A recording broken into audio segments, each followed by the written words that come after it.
Bueno, muy bien, como ya lo esperábamos, un panel muy interesante, bien nutrido, noticias especiales, un panel internacional, agradeciéndole de antemano a todos nuestros panelistas precisamente por su intervención en este momento, aquí en nuestro live Collection Summit, en el marco de esta gran semana de Expo Cobranzas, organizado todo por la revista Ciclo de Riesgo, la revista para expertos del mundo del crédito y la cobranza. Ya saben ustedes que circula en Colombia, México, Chile y en Perú.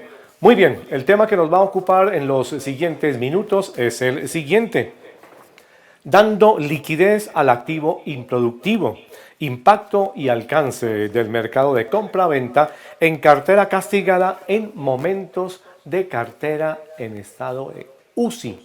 Muy bien, pues para ello tenemos el siguiente panel. Nos acompaña en este momento Ronald Nankervis, CEO de ARS Internacional. Ronald es egresado de la Universidad de San Francisco en Quito, donde se especializó en finanzas y economía empresarial. Inició su carrera en Citibank Ecuador, donde administró la cartera de crédito más importante de ese país y desarrolló proyectos de impacto en banca corporativa. Formó además parte del área de tesorería de Philip Morris International para trabajar en las oficinas de Nueva York, siendo luego nombrado tesorero general de la oficina de Philip Morris International precisamente en Ecuador. Ronald fundó ARS del Ecuador en el 2002, iniciando el proceso de internacionalización de la marca en el 2015. Hoy ARS opera en los mercados de Panamá, Honduras, Guatemala, Nicaragua, Colombia y Ecuador. También nos acompaña en esta mañana como panelista Henry Salas. Es fundador de Gnosis Perú y su actual CEO. Cuenta con una trayectoria profesional de 22 años en el sector financiero, ocupando posiciones gerenciales en Credit Corp, BC Perú, BCP Bolivia, Banco Pichincha, Diners Club y Caja Arequipa. Administrador de empresas y abogado de la Universidad Garcilaso de la Vega, MBA y especialista en marketing en ESAN, Graduate School Business y Master Marketing Science en ESIC y Graduate School Business en España. Tenemos también la compañía hoy de Alejandro Berthwivel, profesional de finanzas y magíster en administración de empresas MBA con más de 18 años de experiencia en desarrollo y administración de negocios, procesos de innovación, transformación y escalonamiento, ejecución comercial y direccionamiento estratégico. Cuenta con experiencia en el sector financiero e industrias vinculadas en áreas gerenciales y comerciales en los segmentos de empresas y de consumo. Se desempeñó como gerente de cuenta de Bancolombia, gerente de segmento del Banco de Crédito, vicepresidente de productos de cartera del Helm Bank, vicepresidente de la Unidad de Financiación Especializada y Garantía y vicepresidente ejecutivo de negocios. Actualmente se desempeña como presidente de Refinancia y presidente de Colcop, que es la Asociación Colombiana de la Industria de la Cobranza. Muy bien, tenemos también la compañía de Patricio Santiago. Patricio, CEO y fundador de Creditia, compañía especializada en compraventa de portafolios distress con presencia en Argentina, Uruguay y en Perú, con 200 transacciones realizadas que involucran 2 millones de deudores. CEO y fundador de Proacción BPO con operaciones en Argentina, con más de 400 agentes con operación en ventas de seguros y productos financieros, Customer Service, cobranza temprana y cobranza avanzada. CEO y fundador de Cero Atraso, portal que brinda soluciones a consumidores para solucionar sus problemas precisamente de atraso en el pago de sus deudas financieras. Ocupó puestos como Head de Riesgos en Itaú, BBVA y Mastercard. En esta mañana, dentro de nuestros panelistas, también se encuentra Fernando Llanes. Fernando cuenta con una larga trayectoria en los sectores legales y financieros, tanto en México como en el extranjero. Licenciado en Derecho por el ITAM, con maestrías en leyes de la Universidad de Pensilvania y cuenta con un MBA del Georgetown University. Al inicio de su carrera como abogado corporativo y financiero en México y en Nueva York en el 2004, se incorpora a JP Morgan como banquero de inversión, primero en Nueva York y posteriormente en Londres. En el 2015 se integra al fondo de inversión LCM Partners como socio y jefe de desarrollo corporativo, teniendo responsabilidades de inversión y desarrollo de negocios. Apasionado viajero y consciente del impacto positivo del turismo sustentable, se une como consejero a la financiera mexicana de Outdoor Financial desde su fundación y lanzamiento en el mercado en el 2021. Y en este panel como moderador tenemos a Mauricio Angulo. Mauricio es presidente de QNT Colombia, firma de gestión de cartera improductiva y de rebancarización de deudores. Fue presidente para Latinoamérica de Experian y vicepresidente de Data Crédito, antes Computec. Mauricio es ingeniero industrial de la Pontificia Universidad Javeriana. Señoras y señores, vamos a aprovechar este ramillete nutrido de todos los conocedores del ámbito del campo de la cobranza, del crédito. Los dejamos entonces con el moderador Mauricio Angulo. Mauricio, bienvenido.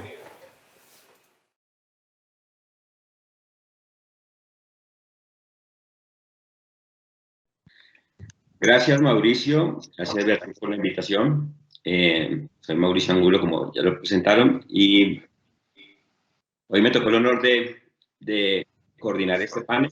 Y antes de arrancar, me gustaría hablar un poco de qué es la cartera castigada, de dónde viene. Y yo diría que todos los que hemos otorgado alguna vez en la vida dinero, sabemos que siempre uno tiene un porcentaje de cartera que estima se va a deteriorar una vez que los clientes empiecen a pagar. Este porcentaje es natural y digamos que para los que trabajamos en esto hace mucho tiempo sabemos que no nos asusta. Tener cartera castigada no es necesariamente malo, simplemente es algo normal cuando uno otorga crédito. Cuando uno arranca un proceso, normalmente tiene un cálculo de una cartera estimada y esta cartera estimada normalmente al final de los 2 o 3 años de haber sido colocada, uno tiene un remanente de cartera castigada que ha sido calculado desde el inicio. El tema que hoy nos trae a este panel es esa cartera que normalmente uno tiene planificada desde el inicio. A veces varía y a veces varía mucho cuando existen pequeñas crisis como las que hemos vivido en los últimos, ya que en los últimos 12 meses, hace que los próximos 12, los próximos 24, este valor que nosotros pensábamos tener como cartera castigada, muy seguramente se va a ver incrementado porque muchas de las variables variaron. El empleo, la economía, las empresas, el trabajo, muchas cosas cambiaron y eso hace que esto se incremente.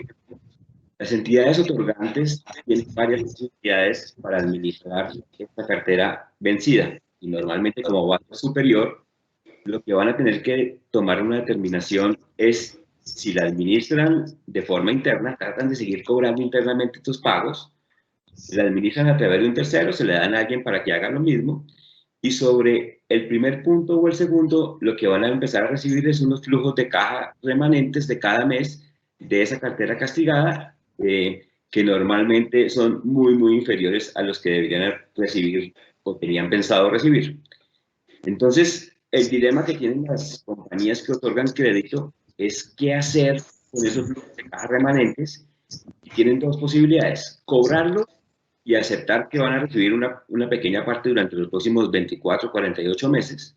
O lo segundo, que es lo que deberían hacer porque son en compañías financieras, es volver líquido esa cartera, volver líquidos esos flujos, calcular cuáles van a ser los flujos futuros de esa cartera, traerlos a presente y venderle esa cartera a personas que de alguna forma saben explotarla de una forma diferente que las entidades. ¿Qué tiene de bueno vender esa cartera? en mi concepto, como esto es un tema absolutamente financiero, pues recibir unos flujos inmediatos, recibir una liquidez, pero yo diría que lo más importante es darle la oportunidad a aquellas personas que no han podido pagar, de que puedan ofrecer y generar unos pagos a unos terceros que se van a encargar de administrar a esas personas y que les van a permitir, digamos, que salir de los problemas. Entonces, la entidad financiera tiene el problema de liquidez y tiene el problema de que tiene unos clientes atrapados en el sistema financiero y lo que necesita es vender esa cartera, conseguir una liquidez y ayudarle a las personas a que consigan digamos que una salida fácil a sus problemas. Todo este proceso, digamos que es el que hoy vamos a revisar y vamos a mirar. Y los que estamos en este panel trabajamos de alguna forma en estas compañías que compran esta cartera, ayudan al banco con su liquidez y ayudan a las personas a volver a los sistemas financieros. Para empezar a mirar, digamos que cómo funciona este negocio y qué aplicaciones pudiéramos ver todos en cómo se nos puede manejar la cartera vencida en los próximos meses, me gustaría, si todos estamos de acuerdo, arrancar por como siempre arranca uno cualquier conversación, por los números, por una presentación, por mirar un poco cómo está la cartera en Latinoamérica y cuáles van a ser las proyecciones de la cartera en los próximos meses.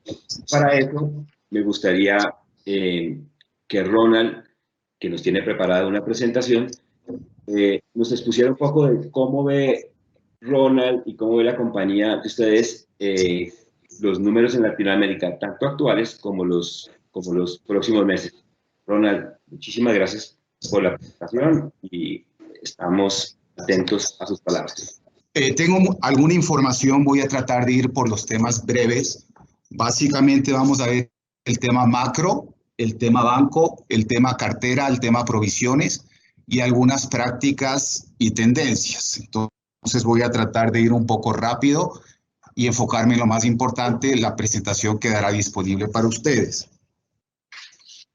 Tendencias del PIB. Básicamente tenemos que en el 2020 tuvimos reducciones del PIB de entre el 18 hasta el 5% dependiendo de los países, siendo pues los países más afectados pero que más se recuperan siendo Panamá, pasando por toda la cantidad de países desde Centroamérica y terminando por Nicaragua, que ha sido el más afectado.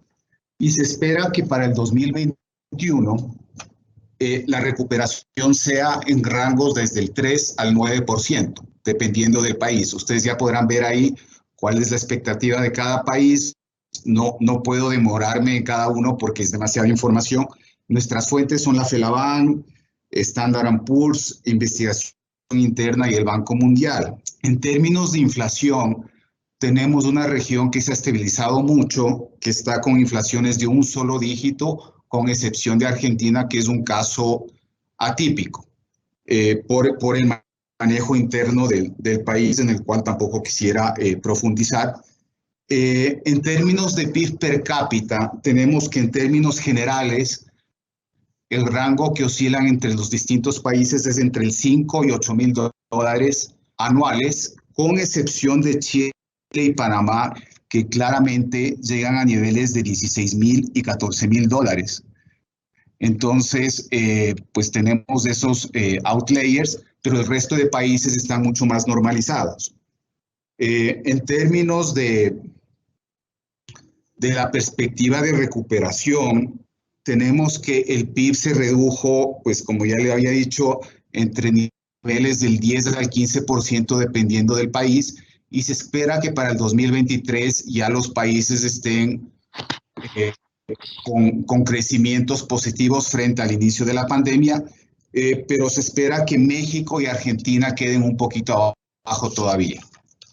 En lo que respecta al mercado de crédito, tenemos que, en términos generales, el crédito no disminuye, pero no es porque se está colocando crédito, sino porque se han reprogramado las obligaciones, y eso genera una ilusión de que aparentemente el crédito o se mantiene o crece, pero es porque las obligaciones están represadas. Y de una vez me anticipo, esperamos que a futuro la cantidad de castigos de cartera castigada de NPLs se incremente radicalmente y el mercado de compra de cartera se vuelva a activar, porque de lo que nosotros hemos visto en los 6 países que operamos este año y el anterior, los procesos de compra de cartera han estado bastante represados. Entonces podemos decir que las cifras de crédito y de morosidad, me atrevo a decir de que no necesariamente reflejan la realidad del sistema financiero. Sin embargo, tenemos una banca bastante sólida, con muchas provisiones. Ya lo vamos a ver. Tenemos aquí en la gráfica número 3 de esta filmina, vemos que el nivel de provisiones son altas frente al nivel de los castigos. Los bancos siguen siendo rentables, no se han proyectado muchas pérdidas, pero sí, bancos muy rentables en el área andina y en Panamá. Lo que ha sucedido es que han bajado a un punto de break-even o márgenes de rentabilidad mucho más medidos. La cartera vencida sobre el total de cartera está en rangos del 1 al 10% dependiendo del país, pero en general el nivel de provisiones son bastante altos y bastante saludables. Y si a eso le sumamos que los márgenes operacionales y la eficiencia es adecuada, podemos decir que tenemos una banca sólida que puede afrontar la crisis y que nos da bastante tranquilidad. Panamá y Colombia y Argentina tienen los mejores índices en términos de provisiones y también de manejo de cartera. Y un poco los países que están un poco con cifras un poco más complejas son Chile, porque tiene un nivel de endeudamiento bastante alto. Las provisiones de la cartera versus del total fluctúan entre el 3 y el 9%. En general son bastante adecuadas. Panamá, Perú, Ecuador, Brasil se encuentran bastante mejor y, como decía, Chile y Guatemala están un poquito por debajo. La proporción del crédito versus el PIB están en rangos del 40 al 60%, que son bastante altos, que diríamos que son saludables y adecuados en términos generales, con excepción de Chile, que Chile sí supera el 100%. Entonces, en Chile tenemos un nivel de ingreso per cápita muy alto, tenemos un nivel de penetración y de bancarización en el área de crédito súper alto, pero también tenemos un nivel de morosidad y de pérdidas esperadas bastante alta. Repito, el nivel de provisiones es adecuada, está en general sobre el 100% de las provisiones. Las provisiones están sobre el 100% de los castigos esperados de la cartera vencida.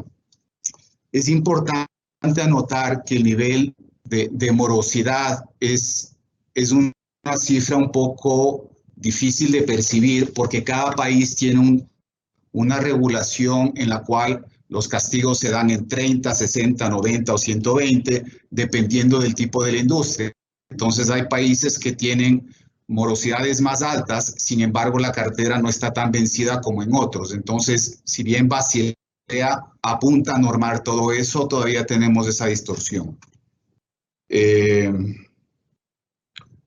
Tenemos otro tema importante, crédito en dólares a los exportadores del país que marcadamente más lo da es Perú. Tenemos que Brasil y Colombia tenemos poco crédito en moneda extranjera. La liquidez de los depósitos versus el total de la cartera es amplia. Estamos en niveles del 60 al 80% de depósitos, sin considerar los time deposits. La provisión de la cartera versus castigados, ya hablamos de que era alta.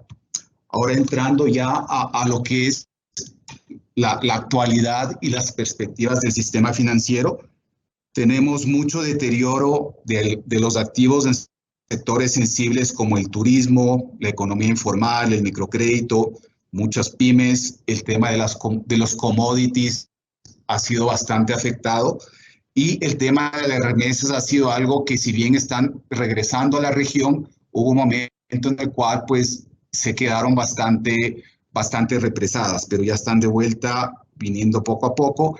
existe poca colocación de crédito incremental, marginal, como les digo, más bien hay mucha reprogramación, y hay países como El Salvador, como Colombia, y otros países en Centroamérica que todavía siguen con programas de alivio. Panamá, por ejemplo. Entonces, eso hace que la cartera no decrezca, que esté vigente, pero en realidad no se está creciendo. Un sector donde sí algo se ha colocado es en el sector comercial, empresarial, porque las empresas han necesitado capital de trabajo para seguir operando.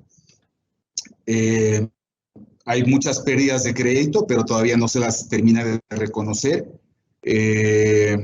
Como hablaba el represamiento de los castigos, va a haber una oportunidad para el sector de compra de cartera, donde tendremos que ser bastante responsables de cómo manejamos esa situación. Ya les vamos a contar un poco nuestra experiencia. Hay otro tema que nos preocupa bastante, es que la pandemia se está alargando un poco más por la evolución de las nuevas cepas. La vacuna no termina de generar confianza. Genera confianza, pero el impacto no ha sido tan rápido como el que pensábamos por la evolución de las nuevas cepas en varios países. Hay que mencionar que también hay, en términos generales, mucho nerviosismo, hay malestar social, altera el ambiente económico, dificulta las inversiones. Entonces es un ambiente complejo con el que tenemos que operar. Brevemente voy a ir hacia nuestra experiencia de cómo hemos manejado la crisis en todos estos países. Básicamente lo que tenemos es, brevemente nosotros tenemos nuestra exposición 45% en Ecuador, 16% Guatemala, 27% Honduras, 1% Nicaragua, 6% Panamá y 5% Colombia. Esos son los mercados en los que estamos ahorita. Estamos analizando alguna opción adicional, pero bueno, eso ya lo veremos después. En términos de nosotros generamos un nuevo producto que se llama Nuestro Apoyo para la Pandemia, que básicamente constituye en remover los gastos de cobranza, bajar tasas de interés, y para casos de emergencia extrema hacemos ciertas condonaciones de capital validadas en función de temas de enfermedad, de quiebra de empresas. Este cliente, este producto ha sido aceptado 30% en Ecuador, 13% en Panamá, 36% en Colombia, 47% en Guatemala y 45% y 41% en Honduras, lo cual demuestra la diversidad cultural de nuestra región. Yendo un poco ya a nuestra gestión operativa, y esto es interesante, pasamos pre-pandemia, nosotros hacíamos 1 millón de gestiones mensuales, y en la pandemia, post-pandemia, ya en el momento actual, pasamos a 1.5 millones de gestiones mensuales. E hicimos una reducción del 30% de nuestra capacidad instalada en asesores. Y básicamente lo que esto explica es el mayor uso del marcador predictivo y de canales digitales. Nuestros pagos bajaron de 28,000 mensuales a 23,000. Sin embargo, ya al momento estamos, a través de estos nuevos productos de Nuestro Apoyo, estamos con una recaudación que es del 10% mayor a la prepandemia. Realmente es súper importante el entender que cuando uno se acerca al deudor, le ayuda, le comprende, le conoce, le da alivio, el deudor se compromete. Entonces nosotros bajamos nuestro número de pagos en 5,000 mensuales, pero el recaudo ya está en un valor superior a la prepandemia. Obviamente esto viene acompañado de un esfuerzo muy grande de analítica y de transformación digital. Básicamente, ¿qué vemos ahora? Vemos mucho el uso de canales digitales, SMS, WhatsApp, plataformas electrónicas. Algo súper importante tenemos que ver, que es necesario generar canales de autogestión para que sea el cliente final, como nosotros los llamamos, no los llamamos deudor, de que ellos entren e interactúen actúen a través de cotizadores, generen refinanciamientos de ellos directamente, y eso nos ayuda a que ellos tomen sus decisiones y que nazca la iniciativa de pago de parte de ellos, y nosotros de nuestra parte, cuando ellos refinancian, lo que hacemos es eliminar el buró de crédito o la central de riesgo, y esa ha sido una fórmula ganadora que tiene que venir muy complementada con una explicación clara, genuina, directa, empática por sobre todo, para lo cual tenemos que hacer mucha capacitación a nuestros asesores. Hacemos algo de visita a nuestros clientes para recoger el recaudo, debido a que pues, por los confinamientos es difícil que ellos quieran salir a las oficinas por temas de contagio. Hemos trabajado mucho en conocimiento del cliente, preguntarle mucho más qué le pasó, cómo se encuentra, cuál es su perspectiva, cuál es su entorno familiar. Y dentro de ese ejercicio, algo que es muy importante es el análisis demográfico de las variables de edad, trabajo, formación, estatus marital, número de hijos, temas de enfermedad. Eso, la analítica tiene que aprender a capturar ese tipo de variables.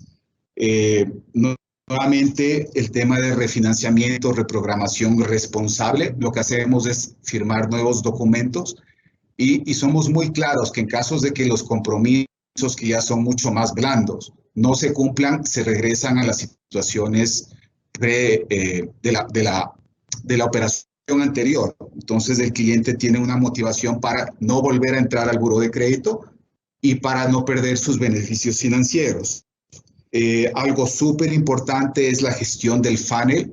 Nosotros hemos trabajado mucho en tener sistematizado a través de nuestro CRM, que está atado al marcador, la gestión del funnel de la cobertura de clientes y en qué estatus de la conversión está cada uno de ellos, y eso lo medimos por asesor.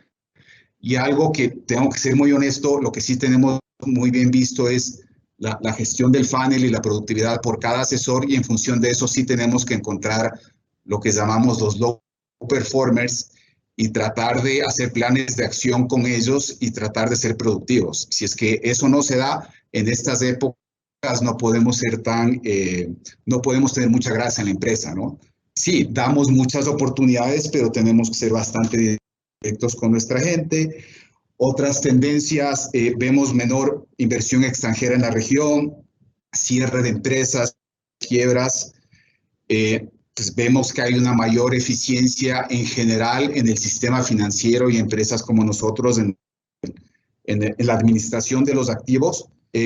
Mundo transversal en términos de transformación digital, es decir, no solo tratar de hacer uso de canales digitales, sino que la transformación digital sea interna dentro de las empresas a través de intranet, analítica, no solo de nuestros clientes, sino de nuestros asesores, saber cuáles son los demográficos de nuestros asesores y cómo son los que mejores se comportan, tener las variables demográficas de ellos, y no solo de ellos, sino de sus familias.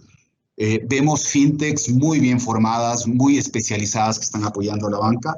Súper importante, customer experience, user experience, y ahora lo que se transforma en el human experience. Creo que el entender las emociones del cliente final, de nuestros asesores y nuestros directivos, y el sistematizar esa administración a través de coaches es súper importante. Uso de la firma electrónica tanto para la generación de nuevas obligaciones como para la contratación de personal. Aprovechar la mayor penetración de Internet, YouTube, Instagram y Facebook están muy vigentes. Tener mucho cuidado con el fraude. Los ataques cibernéticos son impresionantemente fuertes cada vez ahora. Entonces hay que tener mucha más prudencia y migrar a nubes que tengan las seguridades adecuadas. Un tema súper importante, hay clientes que tienen capacidad de pago, pero que se están acogiendo a los programas de alivio. Y es difícil decirles que no. Entonces hay que tratar de encontrar mecanismos de beneficios de pronto pago para ir regularizando la cartera, y que la gente que sí tiene capacidad de pago cumpla con sus obligaciones a tiempo. Mucho desempleo, información menor calidad de vida, Big Data, integridad en el uso de información, personalización en el manejo del cliente, rebancarización, uso de la nube, inteligencia artificial, masificación de la información y pues para finalizar el mensaje como mi percepción luego de haber hecho todo este ejercicio de una banca sólida generalmente en todos los países. Eso nos da una paz y una tranquilidad porque el COVID hubiese sido mucho peor con una banca más vulnerable. Tenemos que ser muy claros en cómo negociamos con nuestros clientes. Hay que ser empáticos, hay que ayudarlos, pero hay que ser claros en la forma de cómo se deben cumplir las obligaciones. Debemos ser eficientes, no tener mucha grasa, empatía nuevamente, conocimiento del cliente, digitalización inteligente, no digitalizar ni transformar solo porque todo el mundo lo hace, sino la digitalización tiene que ser bien pensada y tiene que ser estratégica. Y por sobre todo el lema nuestro de nuestra empresa, hemos migrado, nuestro lema siempre ha sido la rehabilitación financiera y ahora lo estamos mutando hacia lo que es la generación de conciencia financiera a través de una buena educación financiera. Así que Mauricio, te devuelvo la palabra y muchísimas gracias. Yo resumiría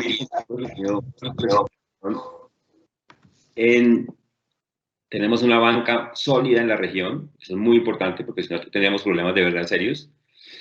La cartera, aunque se ha deteriorado un poco, no se ha deteriorado tanto como todo el mundo esperaría, pero eso es gracias a que los alivios que se han montado en cada uno de los países no dejan ver los verdaderos números, pero que seguramente en los próximos meses, cuando los alivios empiecen a ser menos eficientes, todos vamos a tener unos números que nos van a asustar un poco con los temas de cartera castigada, y por eso yo diría que un tema como el que vamos a tratar de va a ser muy importante en los próximos meses. Yo siempre digo que hoy todos estamos preocupados por la salud de cada una de nuestras familias, pero más adelante todos vamos a estar preocupados por la salud económica de todas las personas de cada país, y eso es lo que vamos a ver en los próximos meses. Entonces, ya para arrancar el panel, yo diría que me gustaría que entre todos diéramos como un mapa general de cómo funciona este tema de las carteras castigadas y el negocio de compraventa de cartera en cada una de las regiones en las que trabajamos. Entonces, para este punto, me gustaría de pronto arrancar con Fernando, que es la persona que trabaja más distante de nosotros. Él trabaja en Europa, y me gustaría, Fernando, que nos ayudaras a entender un poco cómo funciona el tema de cartera castigada y el tema del negocio de compraventa de cartera en tu región. Mauricio, gracias. Yo creo que algo interesante de cuando se me pidió que participara en el panel era el tratar de buscar si hay paralelismos o cosas que tengamos en común en las distintas regiones, o en su caso, cuáles son las diferencias. Y ahorita al escuchar la presentación tan interesante que se hizo y las discusiones, veo muchas similitudes. Y yo creo que es natural el que veamos este tipo de cosas similares a través de las regiones.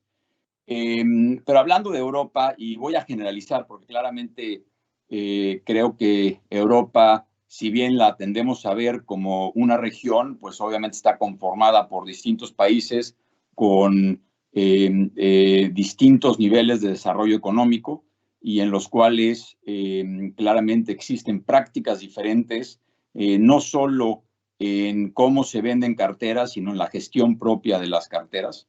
Pero permítanme hacer unos comentarios muy generales desde el punto de vista europeo, y claramente si se requiere que me meta un poco más a determinados países más, con todo gusto lo hago. Pero para poner un poco de contexto, hoy por hoy en Europa existen alrededor de 500 billones en monto de cartera vencida. Se estima que esta cantidad, una vez que se sienta el impacto de la pandemia, esta cantidad se estima que se va a triplicar.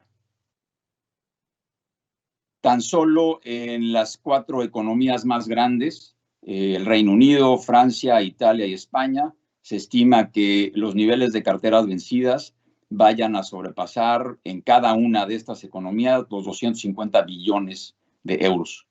Es decir, es un problema importante, es una dinámica que claramente va a mantener al sector bancario y a los inversionistas y gestores de deuda ocupados por los siguientes años.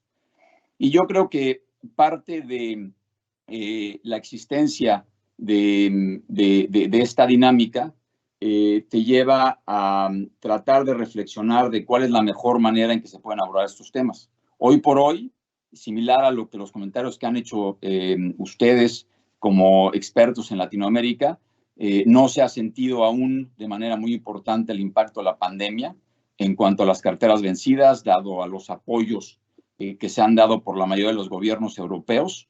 Es más, en algunos países hemos visto una mejora en el repago de las carteras. Anecdóticamente les puedo contar que, por ejemplo, el tiempo aire, por así decirle, que algunos de nuestros gestores pasan en Italia hablando por teléfono con clientes, se ha aumentado de manera significativa, porque muchos de los clientes están bajo esquemas de trabajo de casa o bajo esquemas en el cual siguen recibiendo salarios pero no trabajan, y pues tienen más tiempo de pasar el teléfono, tienen más tiempo de buscar un acercamiento con los gestores de crédito para ver de qué manera pueden solucionar su situación económica. En fin, estamos viendo un diálogo interesante con muchos clientes que claramente están aprovechando los distintos esquemas de apoyo y demás para tratar de mejorar su situación financiera. Pero creo que un tema clave es, por un lado, claramente, qué van a hacer los bancos y cómo se van a comportar. De manera similar a lo que platicaban sobre la posición financiera de los bancos en Latinoamérica, en términos generales, los bancos europeos tienen niveles de provisiones adecuados. Obviamente hay distintas excepciones.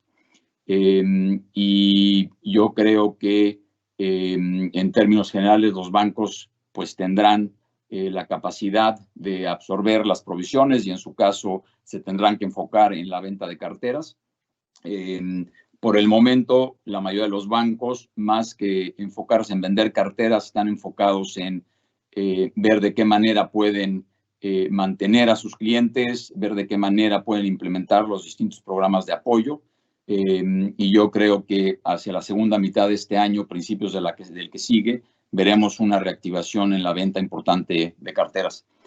Pero lo que me parece más interesante quizá es desde el punto de vista de la gestión de cartera vencida, cuáles son las distintas actividades que se están llevando a cabo y cuáles son las mejores prácticas. Y creo que, entre otras cosas, lo que hemos visto de los gestores europeos más exitosos, creo que son aquellos que toman un approach de pensar realmente en el deudor como un cliente, el realmente pensar como el deudor como un individuo o una empresa que está pasando por una situación difícil y que claramente es importante buscar maneras de poder acercarse a esas personas de manera adecuada, con la idea de buscar cuál es la mejor manera de que puedan hacerle frente a su situación económica.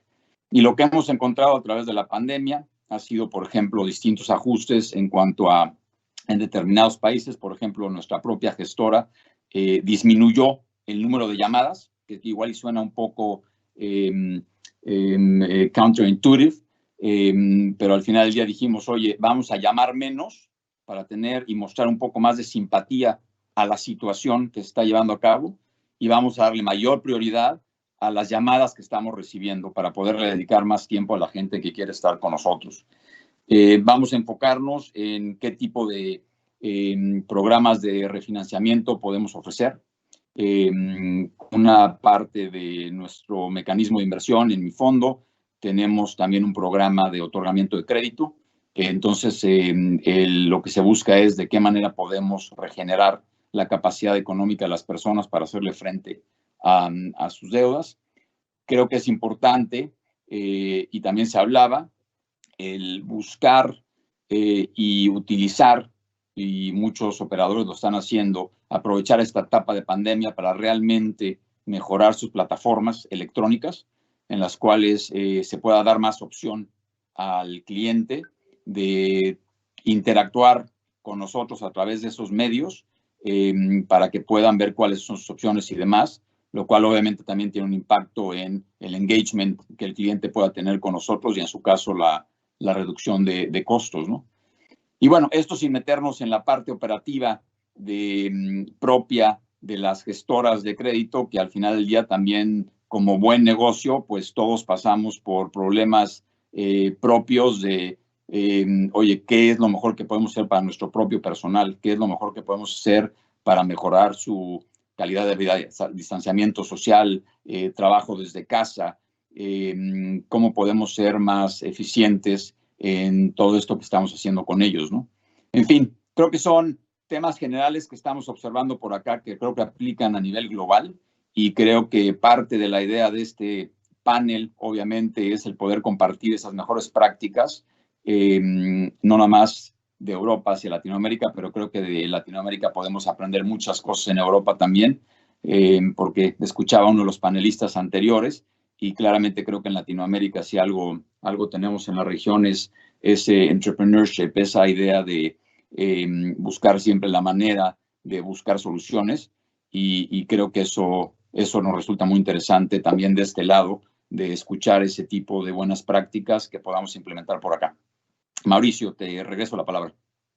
Bueno, muchas gracias. Y como usted decía, sí nos parecemos en muchas cosas, en las intenciones de cómo estar cerca a los clientes, en la intención de ayudar a los que están en problemas, porque una compañía como esta, las compañías que nosotros administramos, no va a salir adelante si nuestros clientes, o sea, los deudores, no los arreglamos realmente, no los entendemos y no funcionamos bien. Yo creo que en eso compartimos 100%, tanto allá como acá, la intención de estar del lado de los clientes en estos momentos.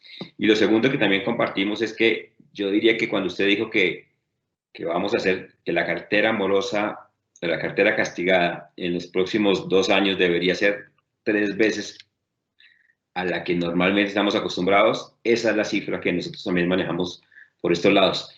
Pero para mirar un poco cómo funciona ya más en Colombia este tema de cartera castigada y cómo ha cambiado en los últimos meses y qué esperamos en Colombia. Alejandro, no sé si a usted le gustaría hablar un poco de cómo ve usted las cosas con respecto a este tema.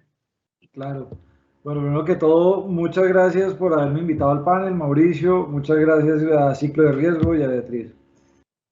Efectivamente, yo estoy de acuerdo con Fernando y con Mauricio cuando decimos que coincidimos en muchos de los temas.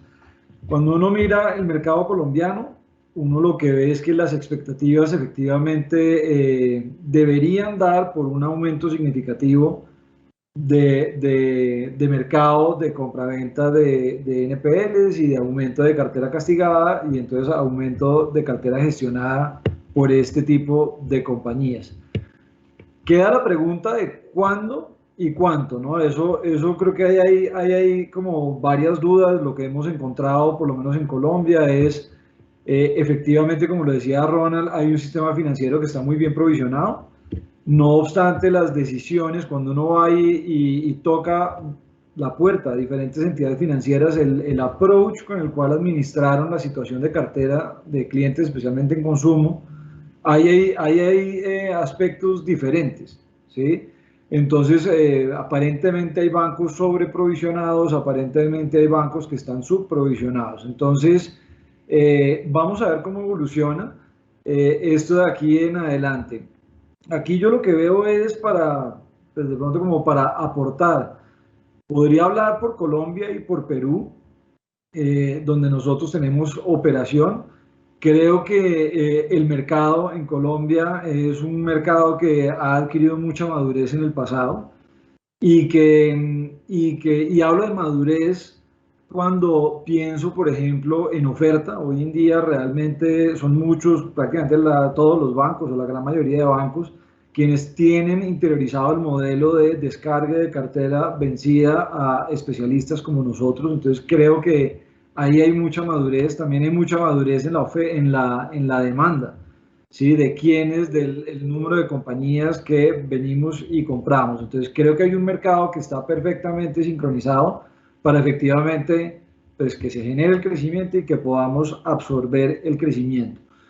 No es lo mismo en Perú, cuando uno mira el caso peruano, y eso es interesante porque pues, en experiencias nuestras también en México, hay cierto, el nivel de madurez pareciera ser un poco menor, donde los bancos todavía deciden si vender o deciden no vender. Eso es, digamos, es un comportamiento de mercado mucho más volátil desde la óptica de la oferta de cartera para nosotros. En todo caso, digamos, desde la óptica de negocio per se, y ahorita hablo desde la óptica de los clientes, que son los nuestros deudores, desde la óptica de negocio, si es verdad que vemos una tendencia positiva, si es verdad que, pues en todo caso, yo creo que se mantienen unas incertidumbres interesantes. Y si es verdad que si bien estamos bien sincronizados, creo que los niveles de, digamos, hay una, no es amenaza, pero ahí vamos a ser más los jugadores que estamos, vamos a recibir nuevos jugadores, especialmente de gente por fuera, mirando nuestra cartera, y yo creo que estamos de alguna forma preparados para eso. Es interesante cómo se van a ir desarrollando cada uno de los mercados, sus propias fuentes de financiación que permitan comprar estas carteras. Y en la medida que estén subdesarrollados en muchos temas, pues dependeremos también de fondeo internacional. Entonces ahí todo me da el punto, Fernando, de qué tan conectados estamos, pues yo creo que es muy importante, ¿no? Porque pues de alguna forma muchas de las fuentes de fondeo que habilitan este negocio son fuentes que también están en Estados Unidos, que también están en Europa como mercados principales y donde también hay su propia dinámica.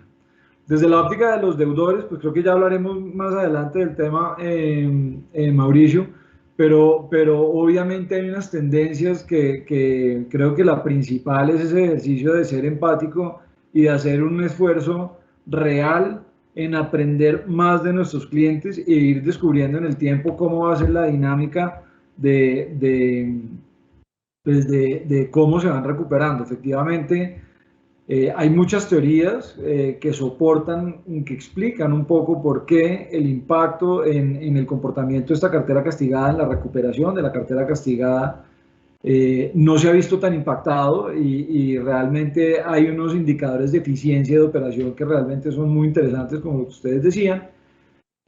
Vamos a ver qué tanto se mantiene esto, ¿no? En la medida de que todos los alivios empiecen a bajar y realmente la capacidad de pago de la gente pues se vea un poco normalizada ante todos los impactos de la crisis, una vez pasen todos los alivios y una vez pues toque volver a normalizar la vida. Entonces, yo diría que el mercado estamos muy sincronizados, así es como operamos. Hay muchos aquí que estamos tratando de ver cómo nos apalancamos en una mejor gestión de nuestros clientes para asegurar, no ahorita, sino cuando pasen los alivios y se empieza a normalizar, cómo evolucionar hacia adelante.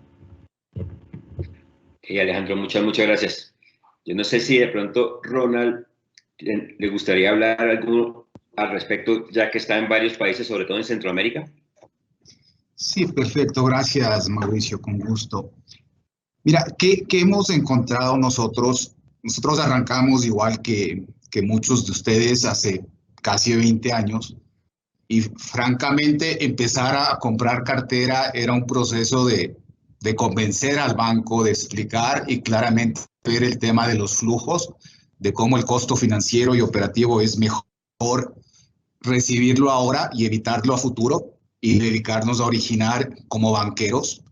Entonces nos tocó el proceso en Ecuador, lo vivimos, un proceso de 6, 7 años, y claramente esto nos sucede ahora lo mismo en Panamá. Nos tocó hacer el mismo ejercicio, luego en Guatemala, en Honduras, inclusive en Nicaragua. Acá en Colombia, obviamente, en Colombia arrancaron igual hace 20 y pico de años. La gente de Refinanzas arrancó súper hace muchísimo tiempo, casi al mismo tiempo que nosotros. Entonces acá, pues aquí el mercado es profundo, pero en Centroamérica es un mercado que está recién formándose, Mauricio. O sea, recién las juntas directivas, los vicepresidentes de riesgo están hablando con finanzas, haciendo el cálculo del valor presente neto, comparando con las provisiones. Las superintendencias financieras y de bancos están regulando la industria ya en varios países. A nosotros ya nos regulan en 3 directamente.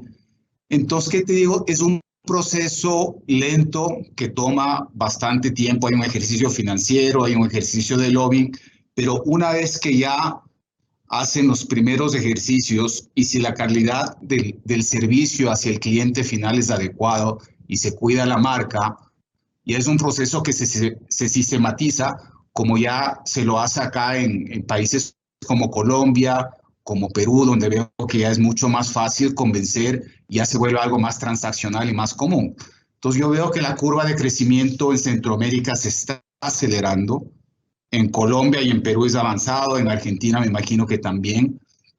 Entonces es un proceso de transformación, yo te diría que de las juntas directivas de los bancos, pero veo que va avanzando y los montos van subiendo. Eso es lo que te podría compartir ahorita, Mauricio. Muchas gracias. Venga, yo llevo como 30 años en esto, no tanto como operador ni como comprador de carteras, sino yo era el vicepresidente de Experian para Latinoamérica. Y mi propia apreciación sobre esto se parece mucho a la de Fernando y la de Alejandro, que sin duda es un tema que los bancos ya han asumido y sobre todo yo creo que es un tema que ya se está volviendo algo transaccional y eso es bueno tanto para los bancos, para los ciudadanos que son los importantes y para nosotros. Y lo único que quisiera resaltar es que el mayor beneficiario de todo este proceso normalmente son los clientes. Los clientes son las personas que normalmente están atrapadas por allá en un número, en una cuenta que no han podido pagar y que de verdad no tienen cómo solucionar. El trabajo de nosotros como compradores y gestores de cartera, en mi cabeza, es ayudar a esos clientes y encontrar un panorama claro de cómo hacer para que cada uno de ellos se alivie. Entonces, teniendo eso claro, y yo creo que el resumen es que, aunque Europa seguramente está mucho más adelantado que nosotros y Estados Unidos, pues Latinoamérica, gracias a muchos gestores, esto ya se está volviendo rutinario y lo que vamos a tratar de mirar en la siguiente pregunta es, nosotros normalmente somos compañías inversoras, pero por otro lado somos operadoras. Y en una crisis como esta, en una crisis en la que todo ha cambiado, yo estoy trabajando desde mi casa, yo no conocía mi casa, te lo puedo asegurar, yo soy un tipo que trabaja de 6 de la mañana a 11 de la noche, no conocía a mis hijos, no conocía nada. Y ese cambio que todos estamos viviendo, sin duda, cambia muchísimo la operación, el negocio, las métricas, la metodología, las valoraciones, las políticas y muchísimo de la operación. Para ustedes, esta nueva realidad, esta nueva post-COVID o COVID hasta ahora en algunos de los países, ¿cómo han cambiado la operación, cómo han cambiado la gestión de estas carteras? Porque nosotros somos compradores y somos gestores. En el lado de la gestión, ¿cómo han visto el cambio? ¿Qué ha pasado en las operaciones de ustedes? De pronto, Henry, desde Perú, no sé si le gustaría arrancar a hablar sobre ese tema. Hola Mauricio, buenos días con todos. Primero, bueno, te agradezco la pregunta. Visto desde el tema de la gestión, es cierto, yo creo que a la mayoría de personas le está sucediendo lo que a ti, ¿no? Está descubriendo una nueva manera de trabajar y estar cerca de la familia. Quien habla también ha tenido que trasladar parte del manejo de la gestión operativa y manejarla desde casa, empezando con toda una transformación de habilitar un lugar específico en la casa como para poder desarrollar, y creo que nuestros colaboradores también. Yo creo que esta nueva metodología se va a quedar un tiempo y el gran reto de las empresas, no solo como la nuestra, sino la del mercado en general, global, financiero, va a tener que aprender a convivir con ello, ¿no? Hemos descubierto, lo mencionaba hace un momento, si no me equivoco, Ronald, oye, que bajas los números de llamadas y empiezas a trabajar más por mensajería. de alguna manera te vuelves más solidario. Alejandro también tocaba un poco el tema. Yo creo que eso es sumamente importante porque la cercanía con el cliente no debería perderse. Y hago un paréntesis en esto porque lo escuchaba a Ronald cuando decía que él no llamaba deudores, sino para él eran clientes. Y yo creo que ese es un concepto bárbaro. Nosotros lo venimos empujando hace muchos años, desde cambiarle el nombre, por ejemplo, al asesor de cobranza o gestor de cobranza, asesor de cobranza. Se cambia todo el chip de cómo tú vendes la posibilidad de solucionar. Nuestro reto, y comparto contigo, Mauricio, es ayudar a este cliente final. Y ahora nos hemos tenido que transformar todos, ¿no? Aprender a brindar facilidades distintas, convencer muchas veces a los que están gerenciando banca hoy, cosa que hicimos probablemente la mayoría de nosotros antes, a que la facilidad no va simplemente por reducir tasas o reducir cuotas, sino simplemente por entender los comportamientos de cada capítulo. Las crisis no son para todos. Y algo que nosotros, por ejemplo, hemos descubierto mucho es que haberle dado muchas facilidades a todos los clientes no ha sido beneficioso porque habían nichos que no necesitaban una facilidad, sino que necesitaban inyección de capital, ¿no? Entonces, todo eso se ha aprendido en una circunstancia difícil para todos los que trabajamos hoy en la mayor parte de nuestras casas, porque no puedes acceder muchas veces a la misma tecnología cuando estás en tu oficina. Entonces, yo creo que ese es un punto de aprendizaje para todos. Hoy nos toca trabajar sobre un reto distinto y yo creo que tendríamos, creo yo en mi experiencia, un par de años más todavía para convivir de esta forma. Creo que en Perú no nos ha ido mal respecto a este tema. Las empresas se han adaptado muy rápido. Sin embargo, todavía hay mucho por hacer, ¿no? Yo creo que ahí, lo mencionaba hace un momento Alejandro, Perú todavía está en proceso de maduración en este modelo de negocio. Todavía somos un poquito flojos, ¿no? Creo que Colombia está mucho más desarrollado, más estructurado. Nosotros estamos en ese proceso todavía, ¿no? Donde tenemos que convencer mucho y ahora, pues, convencer a distancia es más difícil probablemente. En una reunión presencial todavía tú puedes trasladar más conceptos que hoy nos cuesta un poquito más. Pero volviendo al tema de la tecnología, yo creo que el gran reto ya está para toda Latinoamérica y en general para el mundo. Y nosotros también estamos sumándonos a ese proceso, ¿no? Diversificando operaciones, partes en home office, parte en oficina, reduciéndonos, pero sobre todo apoyándonos en herramientas tecnológicas que nos permitan seguir manteniendo el control. Yo creo que eso es lo más importante, conseguir aliados tecnológicos, si es que no puedes desarrollar tu propia tecnología, que te permitan estar cerca al cliente, cerca a tu operación, pero sobre todo, hoy en día, sobre todo, salvaguardando la salud. Yo creo que por ese lado es sumamente importante. Te traslado la palabra, Mauricio. Muchas gracias, muchas gracias. Alejandro, no sé si usted quisiera hablar algo más sobre qué transformaciones le ha tocado hacer en esta época. Mauricio, yo creo que ahí hemos aprendido muchísimo y el ritmo de desarrollo, digamos, hacia la digitalización y la forma como se trabaja a partir del uso de herramientas tecnológicas, pues yo creo que eso sí ha sido un avance impresionante, un importante derivado de la pandemia. Fuimos descubriendo muchas cosas, muy rápido migramos toda una operación de 2 países a trabajo en casa. Y los retos del principio empezaron a mostrar oportunidades, ¿no? Entonces, efectivamente, decir yo, pues también hacíamos menos llamadas, pero eran unas eficiencias mucho mayores. Los niveles de compromiso y los niveles de operación de nuestros equipos muchísimo más eficientes. Obviamente, el desgaste de tiempo de las personas asociados a desplazamientos en estas ciudades que son súper congestionadas, a momentos de distracción, del baño, de la comida.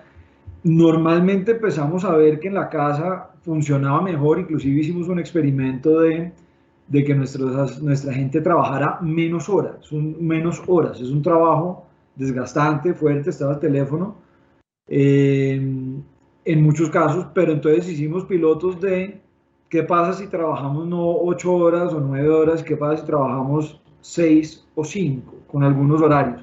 Y fue muy interesante ver que efectivamente los indicadores de eficiencia al final eran prácticamente los mismos y a propósito nos generaba una cantidad de oportunidades al interior de administrar nuestro equipo de evento para nuestro equipo de gente para garantizar toda la malla de horarios. Entonces, yo creo que es un paso fundamental y es una ruta que estoy de acuerdo con Henry.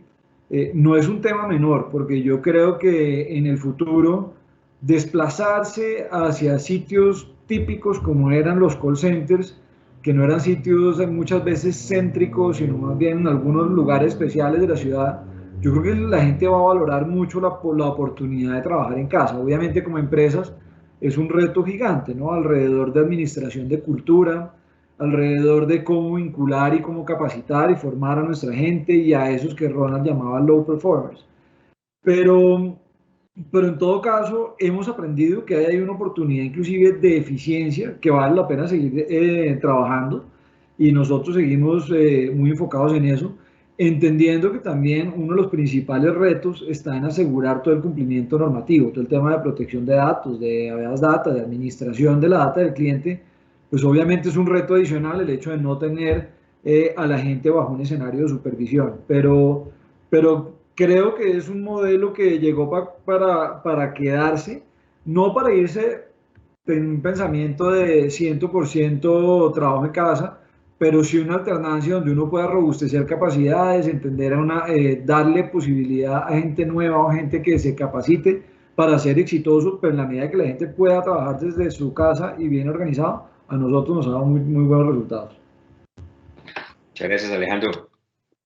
Yo creo que, mire, si uno concluyera esta parte de lo que venimos construyendo, sin duda, las mayores transformaciones que todos vamos a tener es esto de trabajo en casa y muchísimo acelerar el proceso de virtualización, automatización, analítica, todo esto que es prácticamente automatización y inteligencia artificial, todo esto. La pregunta sería es, si estamos tratando de automatizar, usar robots, usar autoatención, todo esto, ¿cómo combinar toda esta maquinaria, toda esta inteligencia, todos estos procesos con el conocer al cliente y estar cerca del cliente? Porque parecería distante. Normalmente cuando uno automatiza se vuelve distante. Pero me gustaría conocer un poco qué piensan ustedes sobre cómo manejar este proceso de automatización, analítica, con el estar cerca de los clientes. Y para eso me gustaría de pronto que Patricio, que está en Argentina, me imagino, ¿cómo ve la cosa y cómo ve esta dualidad entre automatizar y estar cerca? Bueno, ¿qué tal? Buenos días a todos. Gracias por la invitación a la conferencia. Sí, estoy acá en Argentina, obviamente. Y bueno, soy parte de producto del teletrabajo, como comentaban antes. En este momento estoy desde la Patagonia participando de la conferencia. Nuestra casa central está en Buenos Aires, pero bueno, esto del poder hacer el teletrabajo a distancia hace que estoy radicado ahora en la Patagonia. Pero bueno, respondiendo un poco tu pregunta, Mauricio, claramente, como dijeron todos en distintas presentaciones, la digitalización vino para quedarse. Esto fue todo un proceso súper acelerado de que todos tuvimos que digitalizarnos rápidamente. Nosotros, como contaron antes la experiencia, también hace un año que estamos todos trabajando en teletrabajo. En 48 horas el gobierno en Argentina dictaminó que se cerraban los call centers y las oficinas, con lo cual en 48 horas tuvimos que ir todos a la modalidad de teletrabajo y nunca más volvimos a la oficina desde marzo del año pasado, con lo cual esto fue rápidamente una implementación que se hizo en todo lo que tiene que ver con la tecnología del teletrabajo y después, bueno, todo lo que tuvo que ver con la digitalización del trabajo en sí de recupero. En Argentina, la modalidad de pago en efectivo a través de boca de pago es la modalidad más habitual de pago en general en las carteras que están en distrés, no en las carteras que están performing, pero sí en todo lo que es distrés. En general los deudores pagan en cadenas de recaudación de cobranzas y van y pagan en efectivo. El 80 o 90% de la cobranza se realizaba en efectivo. Y bueno, rápidamente esas bocas de pago, sobre todo al principio de la pandemia, tuvieron que ser cerradas. El gobierno dictaminó el cierre de todas esas bocas de pago, con lo cual hubo que hacer primero un proceso gigantesco de digitalización en todo lo que tiene que ver con la recaudación de la cobranza a través de billeteras electrónicas, toda tecnología que ya existía, pero que hoy que los usuarios no la usaban. Tal vez tenían su billetera electrónica, tenían su cuenta bancaria, pero bueno, el uso y costumbre era que la gente se manejara en este tipo de deudas pagando en efectivo. Y bueno, todo eso en un proceso, diría, de 30 a 45 días, todas las compañías, reeducamos a los consumidores. Ya teníamos la tecnología semi-instalada para poder hacerlo, pero hubo que hacer un trabajo muy fuerte de reeducación de los consumidores para que utilicen estas tecnologías. Y hoy, a pesar de que las bocas de cobro volvieron otra vez a funcionar, bueno, todo esto son aprendizajes que quedaron en consumidores y en las empresas y se siguen utilizando. Después, con respecto a la pregunta un poco concreta sobre la tecnología y la personalización de la cobranza, yo lo que creo es que, bueno, nosotros ya veníamos incorporando tecnología, pero obviamente incorporamos muchísima más tecnología, robots. Nosotros hacemos básicamente dos negocios. Uno es el de compra de cartera con su Master Servicer, y después somos servicers de terceros a los cuales le brindamos servicio de gestión de cobranzas.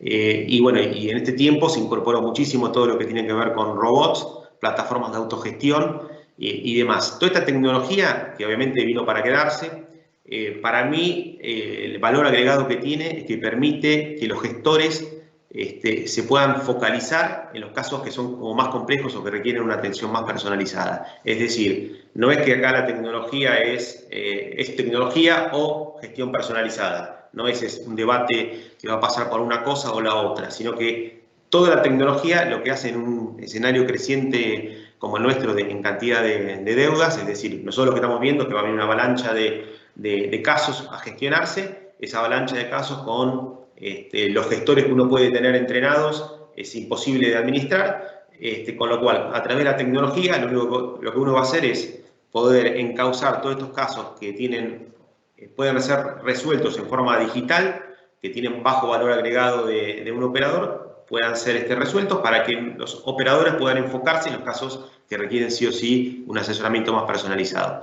Y bueno, como se ha dicho, todo este año nos ha permitido prepararnos porque, bueno, los volúmenes de asignación por todos los programas que el gobierno ha implementado son bajos, y a partir entendemos, de junio van a venir muchísimos más casos a gestión. Y bueno, todo este año ha sido trabajar en digitalizar para poder administrar todo este volumen y poder ir segmentando con inteligencia y con herramientas lo que es fácil de administrar en forma digital y lo que requiere una gestión personalizada para los gestores. Y eso es básicamente lo que hemos estado trabajando en este último año. Gracias, Patricio. No sé si Henry tiene algo que decir al respecto de cómo acercar la tecnología y cómo estar del lado del cliente, que normalmente son distantes. Yo creo que... ¿Me escuchan? Sí. Sí, señor. Sí, yo creo que el gran reto aquí es poder... Nosotros vemos, por ejemplo, un gran portafolio que es microfinanciero en Perú, ¿no? En la banca tradicional, en ciertos servicios, el tema de bots ha funcionado súper bien. Creo yo que en la cobranza temprana en Perú también está funcionando bastante bien, pero en el segmento microfinanciero, en segmentos de mora un poco más altos, todavía no se ha sentido el impacto de lo que podría ser un bot. Y el gran reto es unir esta parte tecnológica con una parte humana. Yo creo que en ese aspecto los generadores de tecnología tienen un gran reto. Nosotros cada vez que nos ha tocado, porque al igual que Patricio, tenemos la parte de compra de portafolios, pero también damos el servicio, lo que vemos mucho es eso, porque cuando nos toca competir mucho con empresas que solo ven tecnología pura, siempre estamos sobre una ventaja adicional, porque estamos intentando combinar, a pesar de que muchas veces no tenemos la tecnología tan desarrollada. Yo creo que ese es un gran reto, ¿no? Porque tú cuando conversas con gente del sistema, ellos están ilusionados con el tema tecnológico, pero cuando entran a pilotos no entienden que esta tecnología te funciona bien al inicio y no al final, ¿no? Y que al final tienen que hacer una mixtura. Pero casi siempre el funcionario de la banca o de las empresas del sistema financiero está queriendo resolver la parte final porque la primera la quiere atender personalmente. Yo creo que el gran entendimiento hoy, el aprendizaje de esta situación actual es que tienes que empezar a ver afuera cuando quieras generar tus estrategias tecnológicas también. Porque hay proveedores muy buenos, pero necesitas involucrarlos dentro de tus procesos porque los clientes son distintos, ¿no? Un cliente microfinanciero del sur del Perú, por ejemplo, no es idéntico al del norte del país, a pesar que el segmento puede ser similar, el ticket puede ser similar, pero el comportamiento de pago en sí es distinto. ¿no? Entonces, ese tipo de cosas yo creo que es el gran reto hoy día para unir. El tema de bots, nosotros lo hemos probado, nos ha funcionado bien a inicio. En intermedia no tanta, hemos tenido que empezar a meter un poco de persona, humano, y al final no nos funcionó en tramos de carteras compradas. Entonces tuvimos que empezar a trabajar mucho solo en el lado humano. Y eso te encarece un poco la operación, pero te abre también una gran oportunidad de encontrar un buen proveedor de tecnología que te pueda ayudar a desarrollar esos lados. Yo creo que el tema va por ahí, ¿no? Por el perfil de cliente, por el segmento y por las propias necesidades actuales del mercado. Yo creo que necesitamos de mucha tecnología, sí, pero necesitamos que la gente que desarrolla hoy día tecnología entienda un poco más el requerimiento inicial, particularmente del segmento al que va, si es banca alta, banca media o va a microfinanzas, por ejemplo. Yo creo que por ahí va para mí el reto, porque eso nos va a permitir estar cerca de los clientes. Y esa cercanía es la que va a ayudar a maximizar que se active rápido las cadenas de pago y todo lo demás, ¿no? Yo creo que por ese lado va mi punto de vista respecto a eso. Gracias, Mauricio. Gracias. Entonces, venga, si vamos mirando, sin duda, algo que hay que hacer, y lo que todos estamos trabajando, es cómo estar cerca a los clientes y cómo automatizar sin perder el corazón, cómo automatizar para entender más a los clientes, cómo usar la inteligencia artificial para entenderlos más y operar mucho mejor. Pero imagínense, si lo vemos por otro lado, tenemos todos un problema y me gustaría saber qué piensan ustedes de eso. Resulta que en las crisis lo único que reflejan es unos cambios en la mayoría de los números. Cuando ustedes tratan de proyectar algo, las crisis, el problema que producen es que nos queda muy difícil proyectar porque los datos históricos no funcionan. La data que nosotros hemos usado para operar en los últimos 5 años, últimos 4 años, normalmente no va a funcionar tan bien. Me gustaría conocer un poco ustedes qué han pensado para ese tema de datos, scores, modelos que hemos preparado tanto, qué ajustes, qué cosas creen que hay que hacer para que estos modelos no pierdan validez ante una crisis como esta. Entonces, Fernando, ¿usted cómo ve la cosa? Quizá mi primer comentario sería que yo no necesariamente tiraría a la basura los datos históricos. Yo creo que si bien, y creo que varios de los panelistas aquí llevan en la industria 1 o hasta 2 décadas y claramente han pasado por distintas crisis financieras, yo creo que hay distintos parámetros que se repiten de crisis a crisis. Y digo, en un mercado muy diferente, pero nosotros lo hemos visto, por ejemplo, en el Reino Unido, en el cual tenemos carteras activas desde nuestras primeras inversiones en los 90s y hemos hecho distintos análisis de regresiones y distintos análisis para ver cómo se comportan carteras a través de las crisis, y es muy predecible. Y sí puedes ver muchísima correlación de una a otra. No estoy diciendo que no haya diferencias, pero al final del día, los datos históricos en épocas de crisis tiendes a ver comportamientos similares. Creo que ahorita, obviamente, lo que hay que ajustar y lo que hay que entender, que creo que es algo interesante, es lo que hemos estado comentando, que todavía no se siente bien a bien el impacto de la pandemia. Vamos a ver realmente el impacto cuando los apoyos económicos de los distintos gobiernos y demás empiecen a permear. Es algo, por ejemplo, que aquí también en el Reino Unido debatimos porque todavía no se empieza a ver un impacto real económico del famoso Brexit, que ahorita ya nadie habla de Brexit en Inglaterra porque todo el mundo está en el último año pensando en la pandemia, pero Brexit va a tener un impacto importante. Entonces, al final del día, no descartaría yo de lleno el uso de los datos. Creo que es importante el mantener esa perspectiva histórica. Creo que también esto depende del punto de vista del inversionista. Hay inversionistas que toman una visión más a corto plazo y claramente eso puede tener un impacto diferente. Nosotros tendemos a tener una visión a largo plazo en el cual buscamos tener nuestras inversiones no 1, 2, 3 años, sino mucho más. Y creo que esa perspectiva te puede dar algo de parámetros. Ahora, cínicamente, también les puedo confesar que al inicio de la pandemia, cuando empezamos a ver carteras, nuestra primera reacción como inversionista fue decir, oye, tenemos que aumentar un poco nuestra tasa de retorno, para cubrir cualquier riesgo adicional que pueda venir de la pandemia en lo que entendemos el impacto en nuestros modelos y en nuestros datos. Y ahorita un poco lo que hemos visto un año ya desde que ajustamos esos parámetros es que el impacto ha sido mínimo. Pero otra vez, todavía no estamos viendo bien a bien cuál es el impacto de la pandemia, ¿no? Entonces yo creo que obviamente hay que ajustarlo. Y yo creo que también es importante meterse a estudiar la calidad y las características de cada portafolio.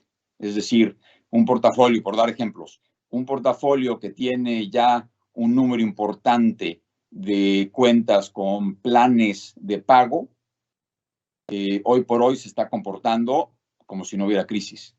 Una cartera altamente judicializada va a tener más problemas. Las cortes han estado cerradas, los procesos legales están siendo más lentos, en fin. Entonces yo creo que ahí realmente la experiencia que tiene el gestor, la experiencia granular en el tipo de cartera con sus características, las etapas dentro del proceso, ya sea judicial o amistoso en el que se encuentra, ese análisis granular es hoy por hoy más importante que nunca, ¿no? Porque creo que cada una de esas características tiene un impacto real en la viabilidad de la cartera, las recuperaciones que puedas obtener y obviamente el retorno que vas a obtener de las mismas, ¿no? Ok, Fernando. Fernando, como nos queda poco tiempo, yo voy a hacer una pregunta para usted. ¿Cómo ve este tema en personas jurídicas? ¿Cómo ve el tema de las reestructuraciones, del tema de compra y venta, pero en el tema de personas jurídicas, en el tema de compañías? Bueno, creo que el approach en términos generales tiene que ser similar en cuanto a ese acercamiento con el cliente y realmente entender. Nosotros tratamos y hemos comprado muchas carteras principalmente de pymes, en las cuales la mayoría de los accionistas o los directores de las empresas son individuos, ¿no? Son realmente empresas familiares, empresas pequeñas y demás, y creo que es importante el no perder esa relación personal. Y esa es la manera en la cual nosotros hacemos acercamiento a las empresas.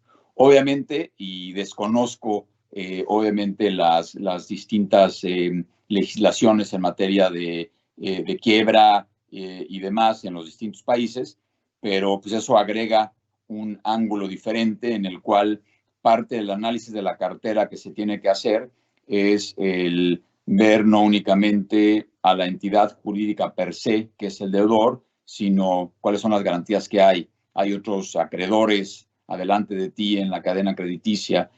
Puedes formar un sindicato de acreedores para tratar de tener una mejor recuperación. ¿Cuáles son las garantías que hay? Hay garantías reales, hay obligados solidarios. En fin, creo que es obviamente un análisis diferente a cuando se hace el análisis de una cartera de individuos. A cierto punto puede ser más compleja, pero creo que la granularidad y ese approach de entender la situación del cliente, sin lugar a dudas, es clave. Ok, venga, nosotros tenemos preparado como muchas preguntas, pero el tiempo nos ha jugado un tema complicado. Estaba mirando un poco las preguntas que tiene la audiencia y me pareció una buena y como me gustaría que de pronto alguno de ustedes la contestara, el que ustedes quieran. Nos preguntan cómo competir en este proceso de recuperación cuando un cliente le debe a varias entidades. ¿Cómo hacer para recuperar a un cliente que le debe a varias entidades? ¿Qué ideas tienen ustedes en la cabeza sobre esta pregunta que nos están haciendo? ¿Yo te puedo responder, Mauricio? Sí. Bueno, yo tenía un jefe que, bueno, ya debe tener como unos 70, 80 años ahora, pero fue un mentor en todo el mundo de la cobranza, que siempre decía, el que pega primero, a veces es el único que pega, digamos.